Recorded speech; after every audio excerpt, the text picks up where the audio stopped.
മന്ത്രി സജി ചെറിയാൻ മാധ്യമങ്ങളെ കാണുകയാണ്. കേൾക്കാം. പൊതുവായി എല്ലാവരുടെയും തലയിൽ ചാർത്തേണ്ട കാര്യം ഈ മേഖലയിൽ ചില ആളുകൾ തെറ്റായ ചില നടത്തുന്നവരുണ്ട് എന്നത് വീണ്ടും വീണ്ടും അവർ തന്നെ സ്ഥാപിക്കുന്നു. അതാണ് ഇപ്പോൾ വീണ്ടും സംഭവിച്ചത്.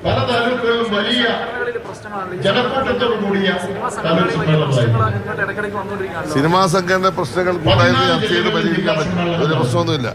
അവരെല്ലാം ഉന്നയിക്കുന്ന പ്രശ്നങ്ങൾ ആ ഇൻഡസ്ട്രിയുമായി ബന്ധപ്പെട്ട് പ്രവർത്തിക്കുന്നവരുടെ പ്രശ്നമാണ്. അവിടെ ഭക്ഷണം അല്ലെങ്കിൽ ലൈറ്റ് ബോയുടെ പ്രശ്നം, അഭിനയിക്കുന്നവരുടെ പ്രശ്നങ്ങൾ, ഈ പ്രശ്നങ്ങളെല്ലാം അവർ ഉന്നയിക്കുന്നു. ഈ പ്രശ്നങ്ങളെല്ലാം നമ്മുടെ നയത്തിന്റെ ഭാഗമായി ചർച്ച ചെയ്യപ്പെടുന്നുണ്ട്. നയത്തിന്റെ ഭാഗമായി ഇതെല്ലാം പരിഹരിക്കപ്പെടുമെന്ന കാര്യത്തിൽ സംശയം വേണ്ട. ശക്തമായ നിലപാടാണ് ഈ കാര്യത്തിലെല്ലാം ഗവൺമെന്റ് സ്വീകരിക്കാൻ പോകുന്നത്. അതെ, വനിതകൾ ഇപ്പൊ ഒത്തിരി പേര് മത്സരിക്കുന്നുണ്ടല്ലോ. വനിതകൾ കേരളത്തിൽ അമ്മയുടെ ഭാരവാഹികളായിട്ട് വരട്ടെ. പുരുഷന്മാർ മാത്രമല്ലല്ലോ എല്ലാത്തിനും ആധിപത്യം സ്ഥാപിക്കേണ്ടത്. പുതിയ പുതിയ ആളുകൾ വരട്ടെ. ഇനിയും വനിതകളെക്കാൾ കഴിവുള്ള പുരുഷന്മാർ അവരും വരട്ടെ. എന്തായാലും സ്ത്രീകൾ ആദ്യമായിട്ടാണ് ഇത്രയും ഒരു മത്സരത്തിലേക്ക് വരുന്നത്.